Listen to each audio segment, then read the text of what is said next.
اس نے lights on کی، پھر انہیں صوفے پر بٹھاتے وہ کچن کی جانب بڑھ گیا۔ چند کچھ لمحوں کے بعد وہ واپس آیا تو اس کے ہاتھ میں پانی کا گلاس تھا۔ ناصر جہانگیر سے سرکت پر مسکرائے، وہ اب بھی ویسا ہی خیال رکھنے والا تھا۔ پانی پی لینے کے بعد اب وہ اس کے چہرے کو دیکھ رہے تھے۔ باسل اس کی نظریں ملائے بغیر سر جھکا کر بیٹھا تھا۔ نظریں نہیں ملاؤ گے؟ انہوں نے سنجیدگی سے سوال کیا تو لمحہ بھر کی دیر کے بعد نفی میں سر ہلا۔ باسل جہانگیر کب سے نظریں چرانے لگا؟ وہ تو آنکھوں میں آنکھیں ڈال کر بات کیا کرتا تھا۔ وہ پرانے باسل جہانگیر کا حوالہ دے رہے تھے۔ وہ باسل جہانگیر بے گناہ تھا۔ اس نے ایک نظر ان کے چہرے پر ڈالتے سامنے دیوار پر ٹکا دی تو وہ لب پھینچ گئے۔ وہ اب بھی بے گناہ ہے، انہوں نے سادگی سے سنجیدگی سے کہا۔ چاچو، میں کوئی بچہ نہیں جسے آپ یہ سب کہہ کر بہلا لیں گے اور میں اپنی غلطی بلکہ گناہ بھول جاؤں گا۔ وہ سرد لہجے میں کہتا ہاتھ کی مٹھی بند کیے صوفے کی پشت سے ٹیک لگا دی۔ باسل، یہ امتحان ختم کرو بچے، یہ سرد مہری کی جنگ چھوڑ دو، خود کو سزا نہ دو۔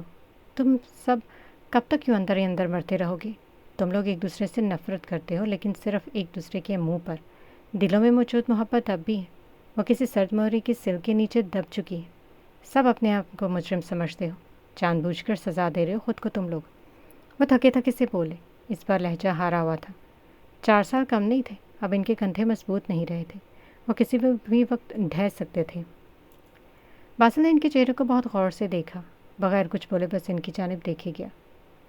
تم لوگ ایک دوسرے کی اب بھی پرواہ کرتے ہو اور تمہیں لگتا ہے یہ بات میں جانتا نہیں ہوں؟ وہ اب خفا تھے۔ باسل نے سوالیہ نظروں سے ان کے چہرے کو دیکھا۔ براق ہر ماہ آتا ہے، یہاں وہ ندا کی ہر ضرورت کا خیال رکھتا ہے۔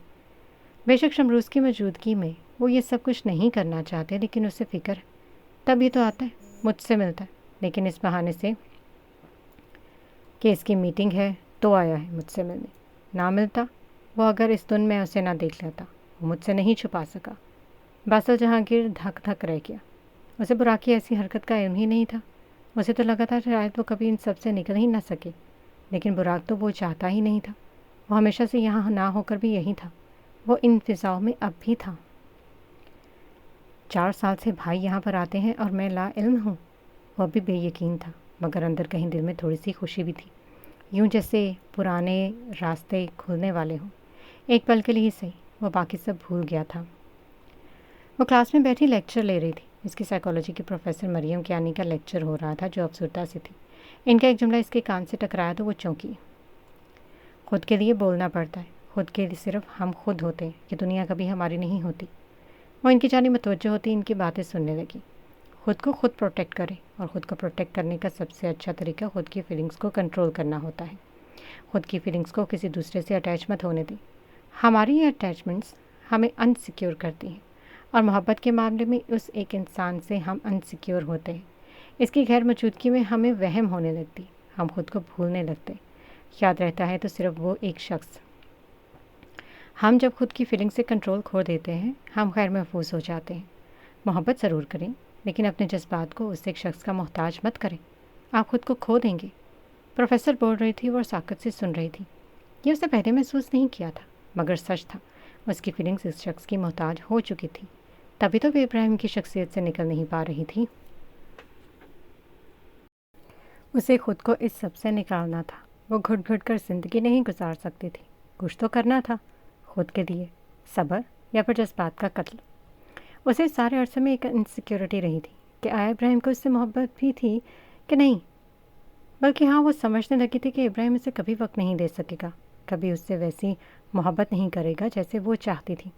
اس دن وہ یونی سے واپس آتے ساتھ کمرے میں گھستے ہی ابراہیم کو کال ملا چکی تھی۔ بیل جا رہی تھی مگر کال نہیں اٹھائی گئی۔ وہ لب کاٹتی پھر سے کال ملانے لگی۔ ایک بیل، دوسری بیل، تیسری بیل، چوتھی بیل، کال بند ہو گئی۔ اس نے پھر سے کال ملائی، اس بار بھی دوسری طرف رنگ ہوتی رہی مگر اٹھایا نہیں گیا۔ وہ 10 کالز ملا چکی تھی لیکن جواب ندارت۔ آخر وہ ایک آخری بار کوشش کرتی پھر سے کال ملائی اور اس بار کال اٹھا لی گئی تھی۔ ہاں ہلو، ابراہیم کی آواز سنتی وہ آنکھیں موند گئی تھی۔ ایک سکون سا اترا تھا دل میں، ایک عجیب سا خمار۔ کیسی ہوں؟ پھر سے پوچھ رہا تھا۔ رتابہ کچھ دیر کے بعد بولنے کے قابل ہوئی۔ ٹھیک ہوں۔ اس کی آواز سنتے ابراہیم خٹک نے مسکرا کر ایک شعر پڑھا تھا۔ بٹھا کر یار کو رات بھر پہلو میں، جو کچھ نہیں کرتے وہ کمال کرتے ہیں۔ ان کے شعر پر وہ مسکرائی۔ کتنے بزی ہوتے ہیں، جب بھی کال کروں بات نہیں کرتے، میری کال بھی نہیں اٹھاتے۔ وہ افسردہ سی ہوتی رو دی۔ میں اٹھاتا تو ہوں کال۔ وہ مصروف سے بولے تو وہ لب کاٹ گئی۔ وہ یقیناً اب بھی مصروف تھی۔ مصروف ہیں؟ اس کے سوال پر انہوں نے سر ہلایا۔ مجھے آپ کا وقت چاہیے، آپ ابھی یہ سب کرتے ہیں، اگر میری آپ سے شادی ہو گئی تو تب بھی ایسے ہی کریں گے؟ اپنے وقت کے لیے ترس آئیں گے؟ وہ سسک اٹھی۔ چندہ رو کیوں رہی ہو؟ ابراہیم خٹک کی گھمبیر آواز گونجی تو آنسو اس کی آنکھوں سے بل بل بہنے لگے۔ نہیں رو رہی، بہتی آنکھوں سے بولتی لڑکی دل میں بڑا درد چھپائے ہوئے تھی۔ میں تھوڑی دیر بعد کال کروں گا، رونا مت، میں ادھر ہی ہوں تمہارے پاس۔ وہ یہ کہتے کال بند کر چکے تھے۔ رضابہ تکیے میں منہ دیے سسکتی چیخی تھی۔ اسے وہ شخص چاہیے تھا، وہ شخص ضروری ہو گیا تھا۔ اللہ، میں آپ کے پیروں میں گر جاؤں گی، مجھے وہ شخص دے دے۔ ایسا کیوں ہو رہا ہے؟ میں کیوں اس شخص سے باہر نہیں نکل پا رہی؟ اس نے اس سوچتے کمرے کو دیکھا، پھر اٹھتی واش روم کی جانب بڑھ گئی۔ واش روم میں داخل ہوتے اس کی نگاہ سامنے لگے آئینے پر پڑی تو ایک دم پھر سے ٹوٹ کر روئی۔ اتنی خوبصورت لڑکی کو کوئی کیسے اگنور کر سکتا ہے؟ کیا اس شخص کا دل میرا یہ حسین چہرہ بھی نہیں جیت سکتا؟ وہ سوچتی ہوئی مزید انسیکیور ہوئی تھی، پھر جلدی سے نل کھولتی ٹھنڈے پانی کو چہرے پر ڈال دیا۔ ٹھنڈا پانی چہرے پر پڑتا سکون دے رہا تھا۔ وہ کچھ پل کے لیے ہر درد بھولتی پرسکون ہوئی۔ واش روم سے نکلتی وہ سیدھا آئینے کے سامنے کھڑی ہوتی لپسٹک کا ایک خوبصورت شیڈ نکال کر لگانے لگی، پھر جھمکے پہنے اور کمرے سے باہر نکل گئی۔ رضابہ، ختیجہ نے اسے پکارا تو وہ کچن کی جانب بڑھ گئی۔ کیا کر رہی ہو؟ وہ ختیجہ کو دیکھتے ہوئے پوچھنے لگی۔ کیک بیک کر رہی ہوں، وہ مصروف سی بولتی کیبنٹ سے بیکنگ پاؤڈر نکال رہی تھی۔ جدید طرز کا بنا کچن مہارت سے سجا تھا، جو کہ ختیجہ اور رضابہ کا ہی کارنامہ تھا۔ وہ دونوں گھر کو مکمل طور پر اسٹیٹک بنا کر رکھنا چاہتی تھی، بلکہ بنا بھی چکی تھی۔ میری کچھ ہیلپ کر دو گی؟ ختیجہ نے اسے پکارا تو سر ہلاتی اپرن پہن کر چکن کی کٹنگ کرنے لگی۔ کچھ دیر بعد وہ لوگ کچن سمیٹتی سارا کھانا ٹیبل پر لگا چکی تھی۔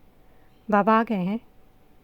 گاڑی کا ہارن سن کر رضابہ چونکی۔ اسے یاد تھا کہ کچھ ماہ پہلے تک وہ کس طرح بابا کے واپس آنے پر ان کا انتظار کرتی تھی، ان کے کندھے سے لگ کر دن بھر کی داستان سنایا کرتی تھی۔ وہ تیزی سے باہر گیٹ کی جانب بڑھی تو سامنے سے آتے جمشید جیلانی چونکے تھے۔ عرصہ بعد ان کو یوں آفس سے آتے ساتھ سامنے دکھی تھی۔ بابا، وہ پکارتی ان کے سینے سے آ لگی۔ کچھ دیر تک وہ خاموش رہے، مگر اچانک اس کی سسکیاں سنائی دی تو اسے اپنے سینے سے الگ کرتے اس کا چہرہ پوچھا، کیوں رو رہی ہو بیٹا؟ وہ پریشان ہوئے۔ کچھ نہیں بابا، بہت ٹائم بعد آپ کے ساتھ سینے سے لگی ہونا تو رونا آ گیا۔ وہ آنسو پوچھتی بول رہی تھی۔ بیٹا، میں تو یہیں تھا، لیکن میری بیٹی کہیں کھو گئی تھی۔ وہ افسردہ ہوئے تھے۔ رضابہ کی آنکھیں پھر سے نم ہوئیں، پھر سے وہ شخص یاد آیا اور وہ پھر سے رو دی۔ بابا، اتنے مہینے کو درد ان کے سینے سے لگی بہا رہی تھی۔ بیٹا چلو اندر۔ وہ اس کے آنسو پہنچتے اندر کی جانب بڑھ گئے۔ کچھ دیر بعد وہ نارمل ہوتی سب کے ساتھ بیٹھی کھانا کھا رہی تھی۔ پھر وہ لوگ دیر تک بیٹھے باتیں کرتے رہے اور آخر سب اٹھے تو وہ بھی اپنے کمرے کی جانب بڑھ گئی۔ رضابہ، بابا کی پکار پر وہ مڑی تو وہ اسے اپنے پیچھے آنے کا کہتے باہر لان کی جانب بڑھ گئے۔ بابا، آپ نے بلایا تھا؟ وہ لان میں کھڑے جمشید صاحب کے پاس کھڑی پوچھ رہی تھی۔ رضابہ، میری بچی کہاں کھو گئی ہو؟ وہ اس کے چہرے کو تھامتے آہستہ سے بولے تو وہ چونکی۔ تم جتنا مرضی چھپاؤ، پاپ ہوں تمہارا، تمہاری ان بے نور آنکھوں کو دیکھ کر پہچان لیتا ہوں۔ وہ اس کی حیرانگی پر کہہ رہے تھے، وقت رہتے ان راستوں سے لوٹ آنا چاہیے جن پر چلتے ہوئے یہ علم ہو جائے کہ یہ راستے جن منزلوں کو جاتے ہیں وہ ہمارے نہیں ہیں۔ وہ سنجیدگی سے بول رہے ہیں۔ تم سمجھدار ہو رضابہ، مجھے تم پر یقین ہے، تم میری بیٹی کو کھونے نہیں دو گی۔ انہوں نے کہتے جھک کر اس کا ماتھا چوما تو وہ گہرا سانس بھرتی آنکھوں میں آنسو کو جذب کیا۔ وہ اندر کی جانب بڑھے تو رضابہ نے مڑتے ان کی پشت کو دیکھا۔ بابا، آپ کی بیٹی لوٹ آئے گی، تھوڑا وقت لگے گا، خود کے لیے خود کو سنبھال لے گی آپ کی بیٹی۔ بابا، آپ کی بیٹی مضبوط ہے۔ دور کھڑے جمشید صاحب نے مسکرا کر ان سے دیکھا، پھر کچھ کہے بغیر اندر کی جانب بڑھ گئے۔ وہ اپنی ایک بزنس میٹنگ کے دوران ضروری کال ہونے پر اٹھا اور ریسٹورنٹ کی راہداری میں آتا کال پر بات کرتا آہستہ آہستہ قدم بڑھاتا ہوا باہر کی جانب جا رہا تھا، جب اچانک اس سے کوئی ٹکراتے بچا۔ براق نے غصے سے سامنے دیکھا تو کوئی لڑکی تھی۔ عبایا پہنے وہ خود کو مکمل طور پر ڈھانپے ہوئے تھی اور دیکھنے سے کافی نروس معلوم ہو رہی تھی۔ وہ اسے نظر انداز کرتا آگے بڑھ گیا اور وہ لڑکی اچانک اسے پکار بیٹھی۔ سر، وہ جو کال بند کر کے مڑا تھا اس کو اپنی جانب دیکھ کر وہ بھویں اچکایا۔ جی۔ براق اس نروے سے لڑکی کو دیکھتا اس کی جانب متوجہ ہوا۔ وہ میرا پرس یہاں کھو گیا اور وہ مینیجر نے کہا کہ پیسے دیں ورنہ برتن دھونے پڑیں گے۔ وہ یہ کہہ کر چپ ہوئی۔ تو آپ چاہتی ہیں میں آپ کے ساتھ برتن دھلواؤں؟ وہ سوالیہ انداز میں طنز کر رہا تھا۔ نہیں تو آپ ہماری مدد کر دیں، بس ہمارا پرس ڈھونڈنے میں۔ وہ اس کی بات پر سٹ پٹاتی بولی تو یہ براق کے لبوں پر نامحسوس انداز میں مسکراہٹ ابھرتی غائب ہوئی۔ میں کیسے مدد کر سکتا ہوں؟ میں نے آپ کا پرس نہیں دیکھا اور نہ آپ کو جانتا ہوں۔ وہ ایک دم سنجیدہ ہوا۔ ہاں، پر آپ انسانیت کے ناطے ہماری مدد کر دیں گے؟ وہ ایسے تھی جیسے ابھی رو دے گی۔ آپ اپنے پرس کی ڈیٹیلز مینیجر کو بتا دیں اور میرا نام بتا دیں، میں پیمنٹ کر دوں گا۔ اپنا ایڈریس دے دیں اور پھر جا سکتی ہیں۔ میں مینیجر سے کہہ کے آپ کا پرس ڈھونڈ کر آپ کے گھر بھجوا دوں گا۔ انسانیت کے ناطے، وہ جان چھڑانے والے انداز میں کہتا جا چکا تھا۔ پیچھے کھڑی لڑکی کی آنکھوں میں بہت سے آنسو آ گئے۔ وہ بے بسی سے اتنے جاتا ہوا دیکھتی رہ گئی۔ تقریباً 2 گھنٹے بعد وہ میٹنگ ختم کر کے باہر نکلا تو وہ لڑکی ابھی بھی وہیں پر ہی بیٹھی تھی۔ براق پہلے تو اس کو دیکھ کر چونکا مگر پھر چل پڑا، لیکن اس کا ارادہ براق کو جانے دینے کا نہیں تھا۔ سنیں، وہ ایک دم سے کھڑی ہوتی اس کی جانب آئی تھی۔ جی، وہ اکتایا ہوا مڑا۔ وہ آپ نے اپنا نام تو بتایا نہیں، میں مینیجر کو کیا کہتی؟ وہ بے بسی سے بولی تو براق نے اس کی بے وقوفی پر اسے گھورا۔ براق جہانگیر، اس نے اپنا نام سامنے کھڑی لڑکی کو بتایا اور سامنے کھڑی لڑکی اگلے لمحے جیسے پتھر کی مورت بن گئی۔ اس کی نقاب سے جھانکتی آنکھیں ایک پل میں ساکت پڑی۔ براق انہیں دیکھ رہا تھا لیکن وہ اسے ہی دیکھ رہی تھی۔ واقعی وہ شخص نایاب تھا۔ اب آپ جا سکتی ہیں۔ اس نے فون پر مینیجر کو کال کرتے بلایا اور اسے ساری بات سمجھائی کہ جب وہ پاس کھڑی لڑکی کی جانب متوجہ ہوا تو سر جھکائے کھڑی تھی۔ مس، براق نے اسے پکارا، آپ جا سکتی ہیں۔ وہ پھر سے بول رہا تھا۔ اسی پل سامنے کھڑی لڑکی نے نظریں اٹھائی اور آنکھوں میں آنسو تھے۔ براق ایک پل کو چونکا۔ کیا آپ ٹھیک ہیں؟ اس نے حیرت سے پوچھا تو اس نے سر جھکا کر سر اس بات میں ہلایا۔ مزید ایک بار بھی اس شخص کی نظروں میں دیکھتی تو پردہ نہ رکھ پاتی۔ آپ چلے جائیں گے یا آپ کو چھوڑ دوں؟ اس نے غیر ارادی طور پر وہ سوال کیا تو ایک دم سر ہلا گئی۔ ٹھیک ہے، چلیں۔ وہ یہ کہہ کر آگے بڑھا تو وہ اس کے قدم پیچھے بڑھائے۔ اپنا ایڈریس بتا دیں۔ وہ مصروف سا ڈرائیو کرتے ہوئے پوچھ رہا تھا۔ نایاب نے ایک پل کو اس کی جانب دیکھا پھر اسے ایڈریس بتایا۔ تقریباً 15 منٹ بعد وہ مطلوبہ پتے پر پہنچ چکے تھے۔ شکریہ، وہ اسے شکریہ کہتی اندر کی جانب بڑھ جانا چاہتی تھی اور براق نے گاڑی واپسی کی جانب موڑ لی، لیکن پھر وہ ایک دم بریک پر پاؤں رکھے۔ کچھ احساس بے معنی ہوتے اور وہ بالکل اچانک ہوتے، کچھ غیر یقین، بلکہ یکدم اسے ایسا بھی کوئی احساس ہوا تھا کہ کچھ تھا جو دل سے جڑا ہوا تھا۔ وہ پل میں بے چین ہوا، چہرے پر کرب نمودار ہونے لگے۔ براق جہانگیر نے غیر ارادی طور پر ایک نگاہ پیچھے موجود گھر پر ڈالی اور گاڑی سٹارٹ کرتا پل میں وہاں سے غائب ہوا تھا۔ اس کی گاڑی سڑک پر ہوا سے باتیں کر رہی تھی لیکن وہ بے خبر سا بیٹھا تھا۔ ایک آنسو آنکھ میں اٹکا ہوا تھا، ایک یاد تھی جو دل جلا رہی تھی، ایک چہرہ تھا جو تڑپا رہا تھا اور وہ بے بس تھا۔ سالوں پہلے کا منظر پھر سے یاد آیا تھا۔ ہنسی، کہکہیں، خوشیاں، اپنے پیارے، دل کے مکین، سب ایک ساتھ، اور پھر ایک آگ جو سب راکھ کر گئی۔ ایک لمحہ جو سب ختم کر گیا۔ اس نے بریک پر پاؤں رکھتے سر اسٹیئرنگ پر ٹکا دیا۔ لالا، ایک پکار دل سے نکلی تھی اور ایک لبوں سے، دونوں ہی ایک وجود کو پکار رہی تھیں، ایک لا حاصل وجود کو، ایک انجان وجود کو، ایک غائب وجود کو۔ مجھے کبھی اپنی قسمت اپنے روبرو ملے تو میں اس سے پوچھوں کہ تو نے میرے حصے کے لوگ ہی کیوں مجھ سے دور کیے، اور تب کیے جب مجھے ان کی سب سے زیادہ ضرورت تھی۔ وہ آنکھیں موندے بول رہا تھا۔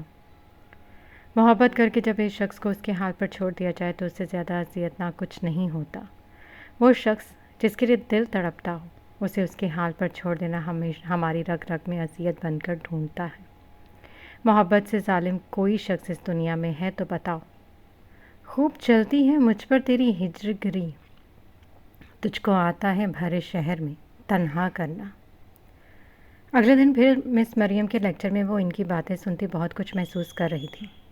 لوگوں کی نیگیٹیوٹی کو خود کے اندر اتارنا اور ان کی باتوں پر کان دھرنا چھوڑ دیں، آپ صحت مند ہو جائیں گے، مریم کریانی نے مسکرا کر کہا تھا۔ تیسری رو میں بیٹھی رتابہ نے ان کو دیکھتے بہت کچھ یاد کیا۔ اسے وہ سب یاد آیا جو اس نے سنا تھا اور جو اس کے دل میں زخم پھیلا رہا تھا۔ وہ اکثر انسٹا ریلز پر دیکھا کرتی تھی، مختلف ریلز جو کہ نامحرم سے ریلیشن شپ کو واضح طور پر پرومیننٹ نہیں کرتے تھے، لیکن وہ کسی بھی خاص انسان کو اس بات پر اکساتے تھے کہ کوئی ہو جو ان کی بھی طرح اس کی فکر کرے، جس کے ساتھ وہ کپل ڈی پی لگا سکے، جن کو وہ اسٹیٹس پر مینشن کر سکیں۔ جو ان سے خوبصورت باتیں کر سکے، جو ان کو ان کی اہمیت کا احساس دلا سکے۔ یہ ریلز، یہ سانگس انسان کو اکساتے ہیں۔ ایک میل یا فیمیل فرینڈ تو ہونا ہی چاہیے، چاہے اس سے شادی ہو نہ ہو، کم از کم گفٹس تو مل جائیں گے، کچھ پرکشش باتیں تو ہو جائیں گی۔ اور اس چیز کا اکثر کچھ ٹین ایج کا نشہ انسان کو ان منزلوں کا مسافر بنا دیتا ہے۔ کچھ تو یہ منزل ہنستے کھینچتے حاصل نہیں کرتے، لیکن کچھ کے دل پر جا لگتی ہے۔ یہ 4 دن کی دوستی یا ریلیشن، کچھ اس کے عادی ہو کر سیریس ہو جاتے ہیں تو کچھ آخر تک کھیل ہی سمجھتے ہیں۔ سارا قصور سوشل میڈیا کا نہیں ہے، لیکن جو ہے سو ہے۔ انسان کو گناہ پر صرف شیطان ہی نہیں بلکہ اس کا اپنا ضمیر بھی آمادہ کرتا ہے۔ ضمیر کا کیا علاج کیا جائے؟ ہمارے ضمیر کو ہمارے علاوہ اور کون روک سکتا ہے؟ یہ ضمیر دنیا میں اپنا ہی ہے، آخرت میں یا روز محشر یہ بدل جائے گا، اور پھر اس کا اکسانا ہمارا گناہ مل کر ایک کبیرہ گناہ بن جائے گا، جس کا انجام کیا ہوگا ہم سب جانتے۔ رودابہ جمشید نے اس پر پونی میں یونی میں بیٹھے کیا جانا تھا؟ اس نے جانا تھا خود کو، خود کے گناہ کو، بلکہ اپنے ضمیر کو۔ اس کا ضمیر مرا نہیں تھا، وہ زندہ تھا، کیونکہ اس سے احساس ہو رہا تھا کہ وہ کیا کرتی آئی ہے۔ وہ خود کے ساتھ بڑی ناانصافی کر چکی تھی، لیکن اب نہیں، اب تو سنبھل جانے کا وقت تھا۔ دل چاہے ٹوٹے، چاہے وہ جان سے جائے، اسے خود کو بدلنا تھا، بلکہ خود کو سنوارنا تھا۔ اس کے بابا کو اپنی بیٹی واپس چاہیے تھی، وہ انہیں ان کی بیٹی ضرور واپس کرے گی۔ خود سے عہد کرتی وہ اس دن مریم کریانی کے آفس میں آ گئی۔ میں آئی کم ان؟ وہ پروفیسر مریم کریانی کے روم کے باہر کھڑی پوچھ رہی تھی۔ جواب ملنے پر وہ اندر داخل ہوئی تو مریم کریانی گلاسز لگائے اپنے لیپ ٹاپ پر کام کر رہی تھی۔ بیٹھیں، ان کے کہنے پر وہ بیٹھ گئی۔ خیریت؟ وہ ان کی برائٹ اسٹوڈنٹ تھی، اس لیے انہیں اس کی فکر ہوئی تھی۔ آپ سے ایک سوال ہے، وہ جھجکتی کہہ رہی تھی۔ پریشان مت ہو، سوال کریں۔ ان کی بات سن کر وہ ریلیکس ہوتی بولنے لگی۔ کل آپ نے کہا تھا خود کی فیلنگز پر کنٹرول کریں، آپ محفوظ ہیں، لیکن میں سمجھ نہیں سکی ہم اس ایک انسان کو اپنے دماغ سے کیسے نکال دیں۔ کیا وہ اتنا آسان ہے؟ وہ تذبذب سی پوچھ رہی تھی۔ اچھا سوال ہے، مریم کریانی لیپ ٹاپ کو ایک طرف کرتی اٹھی اور کافی میکر کی جانب بڑھی۔ کسی بھی شخص کو ذہن سے نکالنے کے لیے جانتی ہو کیا ضروری ہوتا ہے؟ وہ سوال کر رہی تھی۔ رودابہ خاموش تھی۔ اس سوال کا ذہن میں آنا کہ اسے ذہن سے کیسے نکالا جائے۔ وہ اپنی بات پر مسکرائی تھی۔ آپ نے یہ سوچا کہ اس شخص کو کیسے اپنے ذہن سے نکالا جائے، یعنی کہ اسٹیپ فرسٹ پار کر لیا، اب آپ اس کو نکالنے کی وجہ تلاش کریں گی۔ ان کے چہرے پر ایک پرکشش تھی۔ رودابہ ان کی جانب دیکھے گئی۔ وجہ یہ ہے کہ اس شخص نے ایسا کیا کیا کہ آپ یہ سوچنے پر مجبور ہوئیں؟ وہ کھڑکی سے آتی دھوپ کے سامنے جا کھڑی ہوئی تھی۔ ایسا کیا تھا جو آپ کو اتنا ہرٹ کر گیا کہ آپ نے اس شخص کو دل سے نکالنے کا سوچا بھی؟ اور آپ جانتی کہ یہ آپ نے کس بنا پر سوچا؟ وہ واپس اس کے سامنے آ کھڑی ہوئی تھیں۔ ٹھیک ہے، میں نے اس شخص کو دل سے نکالنے کا سوچا، پھر وجہ بھی معلوم ہے، لیکن نکالوں کیسے؟ وہ سوال کرتی دل میں ایک عجیب سی سرد مہرے محسوس کر رہی تھی۔ اس شخص کے لیے جیسے ساری فیلنگز اس وقت جیم ہو چکی ہوں۔ اسے دل سے نکالنا بہت آسان ہے۔ اس شخص کا وہ عمل یاد کرو جس نے تمہیں یوز لیس، یعنی کہ معمولی محسوس کروایا، تمہیں تمہاری اہمیت کم محسوس کروائی۔ اس نے تمہاری سیلف ریسپیکٹ کو کب اور کس عمل سے ٹھیس پہنچائی۔ اس نے کب تمہارا یقین کھو دیا، اور کب تم نے اس خود کو اس کے لیے اس قدر بے وقت محسوس کیا کہ اس شخص نے تمہیں تمہارے کسی ڈر پر تسلی دلائی کہ وہ تمہارا ہی ہے۔ اگر نہیں تو بس پھر وہ شخص مزید ایک پل بھی تمہارے دل میں رہ سکتا ہے، تو جان لینا یہ مرض جان لیوا ہے۔ مریم کریانی یہ کہتی اپنی کافی پینے لگی تھی۔ ان کے آفس میں ان کی ٹیبل کے سامنے پڑی چیئر پر بیٹھی رودابہ جمشید نے خود کو خالی ہوتا محسوس کیا تھا۔ وہ سڑک پر چلتی یاد کر رہی تھی کہ کب اس نے ابراہیم کی کال کاٹ دینے پر خود کو بے معنی محسوس کیا، کب اس نے ابراہیم کے 1-2 ہفتے تک میسج نہ یا کال نہ کرنے پر خود کو غیر ضروری محسوس کیا۔ اس نے کب ابراہیم کی باتوں میں محبت تلاشتے خود کو غائب پایا۔ اس نے کب ابراہیم کے پسندیدہ لوگوں کی فہرست میں خود کو نہ پایا۔ وہ چلتی جا رہی تھی اور محبت کہیں بہت پیچھے چھوٹتی جا رہی تھی۔ وہ ایک پل یاد کر رہی تھی اور پھر اسے یاد آیا ابراہیم گھٹک اس کے معاملے میں لاپرواہ تھا، حد سے زیادہ۔ وہ یہ سوچتی جیسے خود سے نظریں ملانے کے بھی قابل نہیں رہی تھی۔ مرد جس عورت سے محبت کرتا ہے اس کے معاملے میں لاپرواہ نہیں ہوتا، لیکن ابراہیم تھا، وہ اس کے معاملے میں لاپرواہ تھا۔ کتنی ہی شامیں اس نے اس شخص کے انتظار میں گزاری تھیں کہ شاید وہ آ جائے۔ وہ سارا دن اس سے باتیں کرنے کا انتظار کرتی، لیکن جب بات کا وقت آتا وہ غائب ہو جایا کرتے تھے۔ اس دن اسے علم ہوا اس شخص کی شاعری، اس کی یہ فلسفی باتیں رودابا کی پسندیدہ تھی، اس لیے وہ اس سے محبت کر بیٹھی تھی۔ اسے آج معلوم ہوا وہ اس سے کتنا بڑا تھا، عمر میں، جذبات میں۔ وہ میچیور تھا، وہ سمجھدار تھا، وہ جانتا تھا کہ ایک ٹینیج لڑکی سے کیا بات کرنی، کیسے کرنی، اسے کس طرح ہینڈل کرنا ہے، وہ سب جانتا تھا۔ اس لیے وہ اس پر کبھی چلایا نہیں تھا، کیونکہ اب ایک لڑکی کبھی بھی سخت الفاظ یا لہجہ نہیں برداشت کرتی۔ وہ جان بوجھ کر اسے تڑپاتا تھا، کیونکہ جانتا تھا کہ اس کی غیر موجودگی میں اس سے اور شدید محبت کرنے لگے گی۔ وہ اس سے 10 منٹ بات کر کے 10 دن غائب رہتا کہ اسے ہر پل سوچے، ہر پل محسوس کرے، ہر پل وہ اسے یاد کرتے کرتے اس سے محبت کر بیٹھی تھی۔ وہ شخص سائیکالوجی جانتا تھا، جادو نہیں۔ وہ شخص دماغ اور دل دونوں سے کھیل گیا تھا، اور وہ دل ہار کر دماغ پر بھی قابو نہیں رکھ سکی تھی۔ اس کا دماغ ہر پل اس شخص کی یاد دلاتا اور دل سے خون رستا تھا۔ رودابا جمشید نے سامنے سے آتی گاڑی کو دیکھا اور تیزی سے اس کی جانب بھاگی۔ ابراہیم، وہ روتی ہوئی پکارتی رہی تھی۔ ہاں، اس نے ابراہیم کو دیکھا تھا، جو کہ وہم نہیں تھا۔ وہ بھاگتی ہوئی سڑک پر آ چکی تھی۔ وہ مسلسل بھاگ رہی تھی، جب اچانک پیچھے سے آتی گاڑی سے ٹکراتی وہ آسمان میں اچھلی تھی۔ خون کا ایک فوارہ ابل کر اس کے کپڑے رنگ گیا اور وہ اوندھی منہ سڑک پر گرتی اب بھی پکار رہی تھی، ابراہیم۔ دل میں درد اٹھا تھا۔ وہ شخص اس کے دل سے جو کھیل گیا تھا، اور اسی پر آنکھیں بند ہو گئی۔ خون رس رہا تھا، مگر وہ بے سود پڑی تھی۔ ہمیشہ رشتے میں ناراضگیاں نہیں آتی، لڑائیاں نہیں آتی۔ کبھی کبھی ہم خود ایک دوسرے سے نظریں ملانے کے قابل نہیں رہتے۔ کچھ ایسا ہو جاتا ہے جو ہمیں ہمارے پیاروں سے دور کر دیتا، اور یہی سب سے بڑی وجہ بنتی ہے کسی رشتے کے ختم ہونے میں۔ اس کے ساتھ بھی یہی ہوا تھا۔ وہ لوگ ناراض نہیں تھے، بس نظریں چرا رہے تھے۔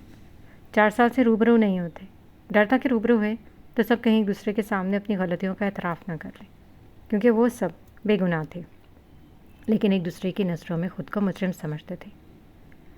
ندا 4 سال سے تم لوگوں کے انتظار میں، ماں بل کر پانڈا ہے تمہیں اور براق کو، لیکن تم لوگ اسے سزا دے رہے ہو۔ انہوں نے اسے وال گلاس سے سامنے موجود گھر کو دیکھتے دیکھ کر اس کے ساتھ کھڑے ہوتے کہا تو وہ مڑا۔ چاچو، خزاں کے موسم کے بعد بہار آئے گی اور ہم سب مل جائیں گے۔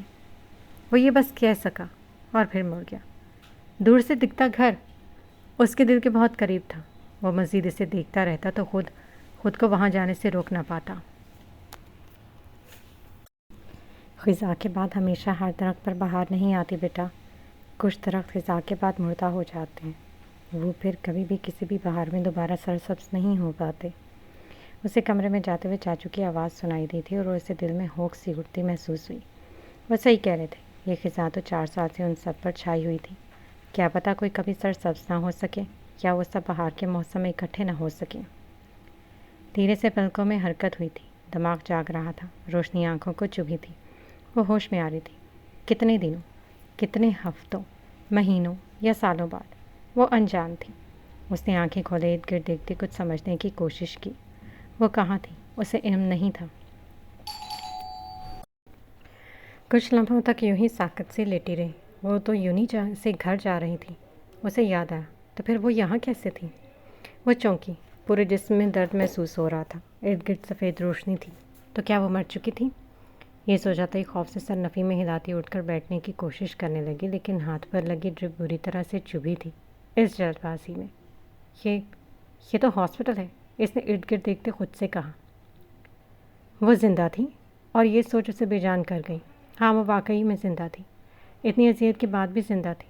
اللہ، وہ اللہ کو پکارتی بے سود سی بیڈ پر لیٹی چھت کو گھور رہی تھی۔ اس شخص کو دل سے نکالنے کا فیصلہ خطرناک تھا۔ رودابا جمشید کی سانسیں اکھڑ رہی تھیں۔ وہ اسے پھر سے یاد آ گیا تھا۔ وہ اس کی آواز سننا چاہتی تھی۔ نہ جانے وہ کتنا پریشان ہوگا۔ وہ یہ سب سوچتی ارد گرد دیکھنے لگی۔ شاید کہ اس کا فون ادھر ہی ہو، لیکن اس کا فون غائب تھا۔ ابھی وہ مزید ارد گرد تلاشتی، کمرے کا دروازہ کھلا اور اس کے بابا، ماما، خدیجہ سب کمرے میں داخل ہوئے۔ رودابہ، میری بچی۔ امی اس کو دیکھتی تیزی سے اس کے قریب بڑھی۔ کیا کر لیا تھا؟ تمہیں پتہ ہے ہم کتنے پریشان تھے؟ ختیجہ نے اس کے کندھوں پر ہاتھ رکھا۔ وہ خاموش رہی۔ درد ہو رہا ہے؟ یہ سوال بابا نے کیا تھا۔ وہ اس کے چہرے پر لکھی درد کی تحریر پڑھ چکے تھے۔ وہ ان کی دیکھتی بس سر ہاں میں ہلا گئی تھی۔ جمشید صاحب نے آگے بڑھ کر اسے سینے سے لگایا تو وہ پھوٹ پھوٹ کر رو دی۔ یہ آغوش بڑی پیاری تھی، بڑی رحم دل۔ وہ اس کے درد پر تڑپ اٹھے تھے۔ 2 دن گزر چکے تھے، وہ گھر آ گئی تھی۔ اس نے 2 دن کیسے گزارے تھے وہ وہی جانتی تھی۔ دل کا درد خود کو دوسروں کے سامنے رونے سے روکنا، آنسوؤں کا گولا جب گلے میں اٹک جائے تو کتنی تکلیف دیتا تھا، وہ ان 2 دنوں میں جان گئی تھی۔ دوسروں کے سامنے ٹھیک ہونے کا ڈھونگ کرنا کٹھن ہوتا ہے، خاص کر تب جب وہ درد سے جان جا رہی ہو، لیکن وہ درد کسی کو بتانے والا نہ ہو۔ ہر دکھ نہیں بانٹا جا سکتا، کچھ دکھ صرف ہمارے ہوتے اور انہیں ہمیں اکیلے ہی سہنا پڑتا ہے۔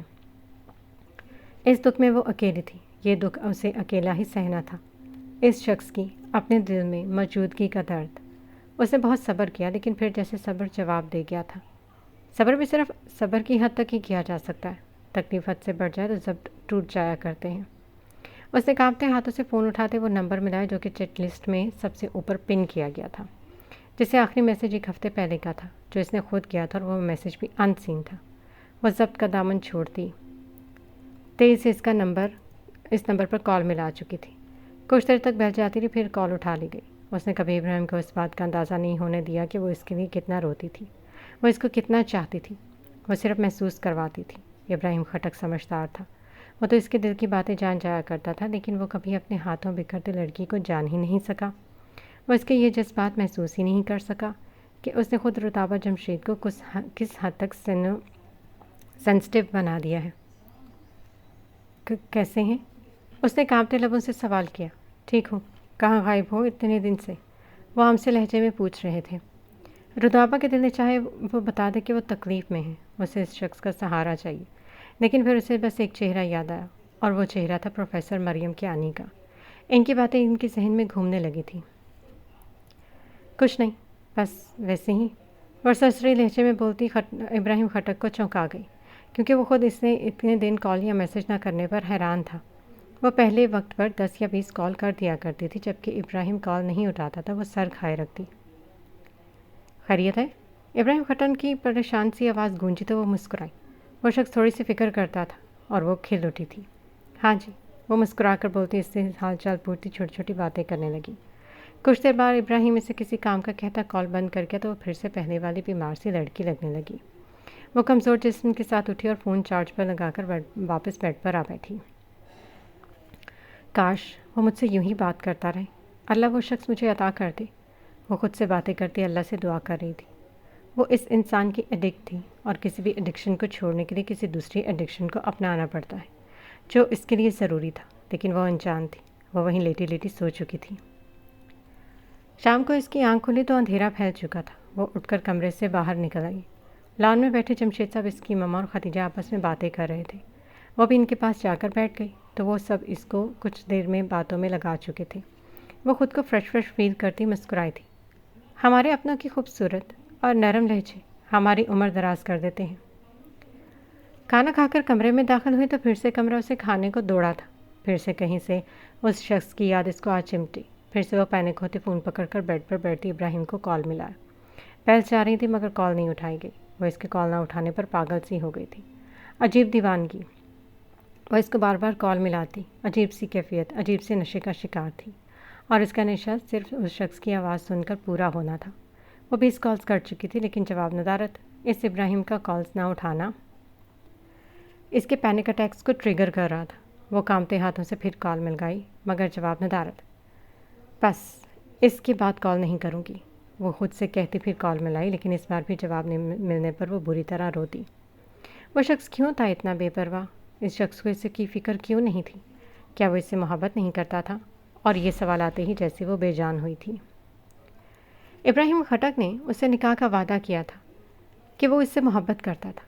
وہ یہ سب سوچتی خود کو ریلیکس کر رہی تھی، جس کے دل کا درد شدت اختیار کر چکا تھا۔ ابراہیم، وہ سخت چیختی سسک اٹھی تھی۔ اب میں آپ کو کال نہیں کروں گی، رہے میرے بغیر، میں اکیلی رہ جاؤں گی۔ مر لوں گی لیکن آپ سے بھیک نہیں مانگوں گی، وہ خود سے کہتے اپنے آنسو پونچھ گئی۔ پروفیسر مریم کے لیکچر کے دوران وہ بے چین سی بیٹھی تھی، نہ اس سے ٹھیک سے لیکچر لیا گیا، نہ ہی وہ کچھ سمجھ سکی۔ پروفیسر کلاس سے نکل گئی تو فضا نے اسے پکارا، رودابہ کیا ہوا تمہیں؟ تم نے اپنے سوشل میڈیا اکاؤنٹس بھی پرائیویٹ کر دیے؟ وہ بہت حیران تھی۔ رودابہ چونکی، اسے یاد آیا کہ وہ اپنے تمام اکاؤنٹس ایک ہفتے پہلے ہی پرائیویٹ کر چکی ہیں۔ وہ اس شخص کو اپنی ایک جھلک بھی نہ دکھا کر ترسانا چاہتی تھی، کاش اسے یاد کرتے ہی میسج کر دے۔ کچھ وہم اور خوش فہمیاں یہ ثابت کرتے ہیں کہ ہم ضرورت سے زیادہ اگر کسی سے امیدیں لگا لیں تو نقصان ہمارا ہی ہوتا ہے۔ ہاں، وہ ایک لفظی جواب دیتی کلاس روم سے باہر نکل چکی تھی۔ اس کے قدم کینٹین کی جانب تھی۔ وہ کچھ کھانا چاہتی تھی کیونکہ صبح ہی وہ ناشتہ نہیں کر کے آئی تھی۔ وہ اپنا آرڈر دیکھ کر بیٹھی تو کچھ دیر بعد اپنے قریب ایک جانی پہچانی سی آواز سنائی دی۔ وہ جھٹکے سے مڑے تو پیچھے ٹیبل پر بیٹھی لڑکی ایک ویڈیو دیکھ رہی تھی، اور ویڈیو میں کوئی اور نہیں بلکہ ابراہیم خٹر کا لیکچر چل رہا تھا۔ وہ کہیں کسی سیمینار میں اسٹیج پر کھڑا بول رہا تھا۔ رودابہ اس کے الفاظ تو نہیں سمجھ پائی کیونکہ وہ اس کے چہرے اور آواز میں کھوئی ہوئی تھی۔ کھڑکی کی ذرا سی دراز سے ایک لکیر کی مانند روشنی کمرے میں آ رہی تھی، جو کہ پورے کمرے کو روشن کرنے کے لیے کسی طور پر کافی نہیں تھی۔ کمرے کے ایک کونے میں بیٹھے وجود نے روشنی دیکھتے ہی اٹھ کر کونے میں پڑے جگ سے ایک گلاس پانی نکال کر پیا، پھر وہاں پاس پڑا ایک صاف کپڑا زمین پر بچھا کر نماز کے لیے نیت باندھ لی۔ تقریباً 15 منٹ بعد نماز پڑھ کر فارغ ہو چکا تھا۔ اب وہ کپڑے کو واپس رکھتا یوں ہی 2-4 قدم اٹھاتا دروازے کے پاس آ کر کھڑا ہوا۔ اگلے لمحے اس نے دروازے کو زور زور سے بجانا شروع کر دیا تھا، کسی پاگل کی طرح۔ کچھ لمحے یوں ہی سرک گئے، باہر کوئی ہلچل نہیں ہوئی تھی۔ اس نے پوری قوت سے دروازے کو پھر سے پیٹنا شروع کیا تو اگلے ہی پل باہر سے مین گیٹ کے کھلنے کی آواز پر مزید زور زور سے دروازہ پٹکنے لگتا۔ ایک تو یہ پاگل قیدی صبح صبح پتہ نہیں کیوں اٹھ جاتا ہے، باہر سے کوئی انگلش نبو لہجے میں کراہت آواز میں بڑبڑاتا آ رہا تھا۔ دروازہ کا پٹ کھول کر کھڑے فرد نے اندر جھانکا، اس کے چہرے پر ناگواری امڑ آئی۔ تم کو کیا ہے؟ کیوں صبح صبح نیند خراب کرتے ہو؟ وہ نہایت ہی غصے سے اس کو دیکھتا پھاڑ کھانے والے لہجے میں بول رہا تھا۔ قیدی نے اپنے بالوں میں انگلیاں پھیرتے ہاتھ سے کھانے کا اشارہ کیا تو اس نے سر ہلایا۔ ابھی 1 گھنٹہ انتظار کرو، کھانا وقت پر ہی ملے گا جب سب قیدی اٹھ جائیں گے، پاگل آدمی، وہ کہتا واپس پلٹ گیا بغیر دروازے کا وہ واحد پٹ بند کیے جس سے صرف چہرہ باہر کر کے باہر کا منظر دیکھا جا سکتا تھا۔ سپاہی کے جاتے ہی وہ تیزی سے اٹھ کھڑا ہوا۔ وہ اب پٹ سے سر باہر نکالے سامنے موجود جیل کو دیکھ رہا تھا، جہاں کوئی اسی کی طرح سفید کپڑے پہنے خاموشی سے بیٹھا ہوا تھا۔ اس کے کمرے کا پٹ کھلتا تھا جبکہ سامنے والے کمرے کے ارد گرد گرل لگی تھی، وہاں دروازہ نہیں، جیل کی طرح لوہے کے ڈنڈے لگے تھے۔ اندر سے باہر اور باہر سے اندر واضح دیکھا جا سکتا تھا۔ اس نے سامنے موجود وجود کو دیکھ کر بے تاثر نگاہ اپنے گلے میں پکڑے لاکٹ پر ڈالی۔ سامنے جیل میں موجود شخص کے گلے میں بھی ویسی ہی چین تھی جس میں اسکارپیو کا پینڈنٹ لٹک رہا تھا۔ وہ واپس مڑا اور تھوڑا دور جا کر کھڑا ہوا۔ اب سامنے موجود وجود اٹھ کر جیل کے مخصوص حصے یعنی دیوار کے ساتھ جا بیٹھا۔ وہ شخص جھک کر کچھ نکال رہا تھا۔ اس نے اس کی اس بے وقوفی پر اسے گھورا۔ 2 منٹ بعد وہ شخص اٹھا، اس کے ہاتھ میں بلیڈ تھا اور دیکھتے ہی دیکھتے اس بلیڈ کو اپنے بازو پر زور سے مارتا چیخا تھا۔ آس پاس سوئے قیدی بھی اٹھ بیٹھے، جبکہ وہ اب بھی سکون سے بیٹھا سامنے موجود شخص کو چیختے اور سپاہیوں کو اس کے پاس اکٹھا ہوتا دیکھ رہا تھا۔ اس کی نس کٹ گئی ہے، ڈاکٹر کو بلاؤ۔ سپاہی کی آواز پر وہ ایک دم گھٹ کھڑا ہوا۔ کیا واقعی وہ شخص نس کاٹ چکا تھا؟ اس نے سوچتے بہت غور سے اس کے چہرے کو دیکھا جو ہنس رہا تھا۔ پاگلوں کی طرح اس کے چہرے پر ملال پھیل گیا۔ وہ شخص ہنس رہا تھا لیکن اس کی آنکھوں میں تکلیف واضح تھی۔ 2 آنسو چمک رہے تھے لیکن وہ پاگل بنا ہنس رہا تھا۔ اس نے بہت ضبط کے ساتھ چہرہ موڑ لیا، وہ مزید یہ منظر نہیں دیکھنا چاہتا تھا۔ اب وہ واپس آ کر بینچ پر بیٹھ گیا۔ ڈاکٹر آ چکا تھا، اس کی مرہم پٹی کر دی گئی تھی لیکن پھر بھی ہسپتال لے جایا گیا کیونکہ وہ دوبارہ بھی خود کو نقصان پہنچا سکتا تھا۔ سپاہی اسے اسٹریچر پر ڈالے لے کر جا رہا تھا۔ اس نے دروازے کے پٹ سے باہر بار گھرتے اس بار قیدی کو دیکھا جو بہت عجیب تھا، پھر واپس مڑ گیا۔ اس کی بہت سی مصروفیات تھیں جیل میں بھی، وہ مصروف رہتا تھا۔ اسے کھانا پکانے کا سامان کاٹنے کا حکم دیا گیا۔ وہ ایک اچھا باورچی تھا۔ پاگل خانے کے باورچی اکثر چھٹی کرتے تھے تو اس کو ہی کھانا بنانا ہوتا تھا۔